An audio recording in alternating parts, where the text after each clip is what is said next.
We've covered numerous starships recently, but we might as well go to the very beginning. No, not the Phoenix. We're taking a look at one of the many first ships to bear the name Enterprise, touching on the class as a whole, as the NX era appears to be getting a lot of love and attention here on Trek Central recently, so we're all the more happy to keep it covered. Here we go. Welcome to Trek Central! I'm your host Captain Jack. Now before we warp into this video, if you want to keep up to date on all the latest Star Trek news, lore and more, then make sure to hit that subscribe button on screen now, to never miss a video from the team here at Trek Central. As always, please let us know your thoughts in the comment section below, because if you're talking about Star Trek, we want to hear about it. Archer, take it away. Thank you. Let's go.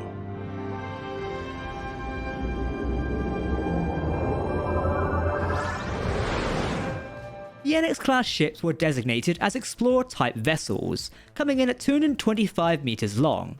Enterprise was crewed of 83 crew as standard, later joined by a contingent of Mako personnel and of course Archer's prize beagle, Porthos.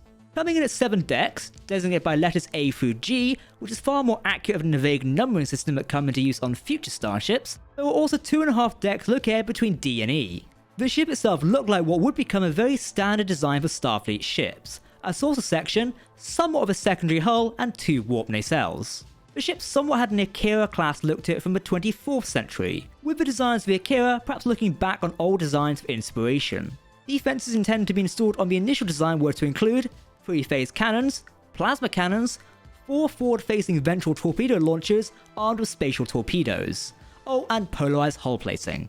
Unlike later starships, the NX-01 needed regular maintenance from outside and carried at least 1 inspection pod that was used to carry out repairs from the outside.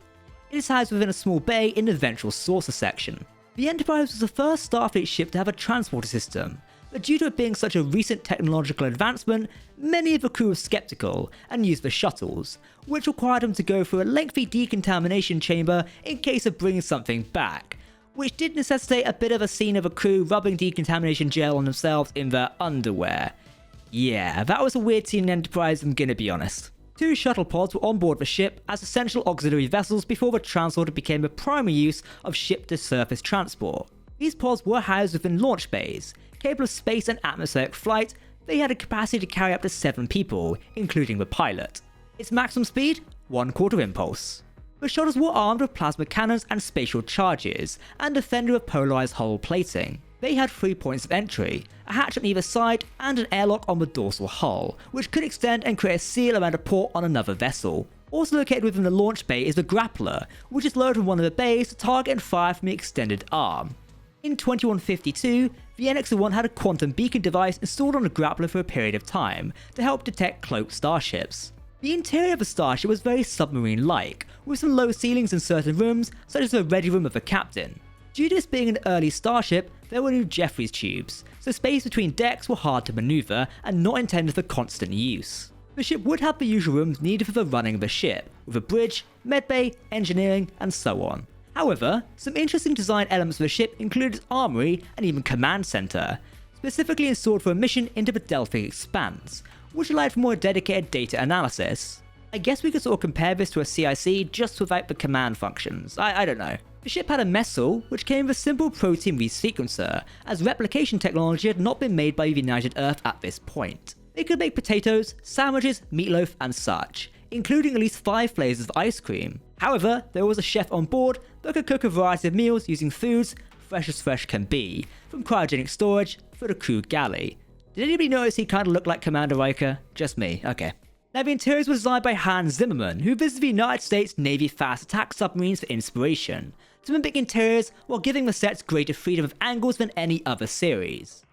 Engineering was changed from the usual vertical warp core with the intention of imitating an engine room of a nuclear submarine with the use of a horizontal warp reactor. The sets had what they were referred to as busy boxes, which were fold-out panels with wiring in for background actors to appear busy during either refits or repairs when battle damage was to be seen on screen. The situation table was built at the rear end of the bridge, much like the Defiant class had on its bridge, as the producers stated that it has been difficult to have people sitting around a table appear interesting. I mean, it's not like we've seen that many times before in Star Trek, right? The Warp 5 project was a dream of many within Starfleet and the United Earth Space Probe Agency of the United Earth, to finally become independent of their Vulcan overseers and make a vessel to explore the stars as we humans strive to do.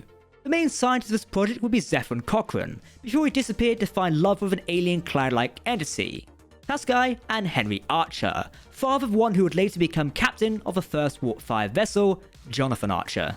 The project was difficult, with no help from the Vulcans and the death of Henry Archer and the disappearance of Cochrane. The program was nearly shut down until the NX project using Henry Archer's Warp 5 engine proved a success, with the NX-01 being commissioned shortly after. The NX-01, or Enterprise, was launched 3 weeks ahead of its intended date.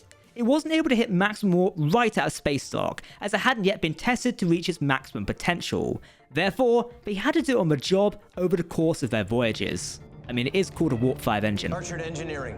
Please tell me you're ready to slow down. Sorry, Trip, but we need a little more speed. I don't know how much more I can give you. It's called a Warp 5 engine. On paper. Seeing as Captain Archer was eager to prove to the Vulcans they were more than up for the task of taking the injured Klingon Klang back to Kronos, he hastily assembled the remaining senior staff, Dr. Phlox being one of them who had been responsible for Klang. As such, Enterprise wasn't complete, only armed with simple plasma cannons, but stocked with torpedoes for the launchers. As we're well aware, torpedoes have a minimal effect on shielding. The NX-01 Enterprise would have had numerous firsts throughout its travels, as the first long-range exploratory vessel for Starfleet, making first contact with numerous species such as the Andorians, Klingons, Orions, Folians, and many, many more. With being an outside third party to the galactic stage at this time, the Enterprise was well situated to help resolve issues, such as talks between the Vulcans and Andorians and Tellarites, and more. Though exploring and talking, they weren't the only things this new Starfleet ship did, as it got into fights just as frequently, being damaged a lot of the time, but learning from each engagement, gaining new technology and knowledge. With this knowledge from Enterprise's many engagements, Captain Archer suggested enhancements to the NX-02 Columbia to include dorsal torpedo launchers in conjunction with the standard ventral, which by 2154 were armed with photonic warheads, mirroring the advancements achieved by its predecessor. This Starship class also exists within the Kelvin timeline, seeing as the divergence happened in 2233 in the film Into Darkness. An NX-class Starship model can be seen on the desk of Admiral Marcus, this ship being the Enterprise herself. One of the most unforgettable arcs of the NX-01 was the audacious journey through the Delphic Expanse, dealing with not one but 5 distinct races of Xindi, the Arboreals, the Insectoid, Aquatics, Primates, and Reptilian. It was essentially a complete the mission or we lose Earth type of deal, which of course they did by bringing down one of the spears within the Delphic Expanse. This triggered a chain reaction and brought down everything, including the treacherous expanse itself. Some of the NX Enterprise's major roles during its time were involved in the temporal Cold War, where it essentially became a battleground between factions due to the historic significance of its mission and purpose to eventually create the Federation. This involved conspiracies, battles, and discoveries, from Suliban plots, foreign interference, and Nazi time-traveling aliens. Yes, I did just say that, go and watch the episode. The Enterprise would go on to deal with Romulan interference in the Quadrant, with the Romulans covertly changing the Vulcan government and attacking species with drone ships that could change its appearance so everyone would think their enemies attacked them. This plan would eventually backfire and lead to a stronger alliance between the factions of the Alpha Quadrant, eventually leading into the Earth-Romulan War. One of the final threats we know the NX dealt with was not from the outside but the inside, with a xenophobic group of humans on Earth gaining traction from attacks such as the Xindi weapon on their planet. It would almost cause the destruction of Starfleet if not for the efforts of the crew of the NX-01 Enterprise. Okay, taking a look at extended and beta canon, we're met with so many events of what happened to the ships of the NX class between the events of the televised 2154 and the 2161 Federation Charter signing. Get ready, this is a long one. The Enterprise novel, The Romulan War Beneath the Raptor's Wing, explains in 2155, the NX-03 and NX-04, named Challenger and Discovery respectively, were launched and commissioned into the Romulan Earth War, with NX-05 Atlantis and NX-06 Endeavour following soon after. Between launch and mid-2156, Columbia, Challenger, Discovery, and Atlantis were all destroyed in battle with the Romulans, resulting in the necessity of a 180-day major refit to Enterprise, which added her secondary hull. The NX refit of the Enterprise has only been seen as a toy model played by a young Jean-Luc Picard. Initial designs for the NX were drawn up by a very well-known concept artist, John Eaves. While his designs were loved by all, they were just too close to match Jeffrey's design for Kirk's original Starship. He produced a dozen of drawings, but no one could settle on the best approach for this new ship. Producer Herman Zimmerman turned to former member of his team, Doug Drexler, a veteran of Star Trek, having worked on production since the 1970s, but he had since moved on to visual effects. So instead, he came up with some 3D models and also revisited Jeffrey's original rejected design and made the ship spherical.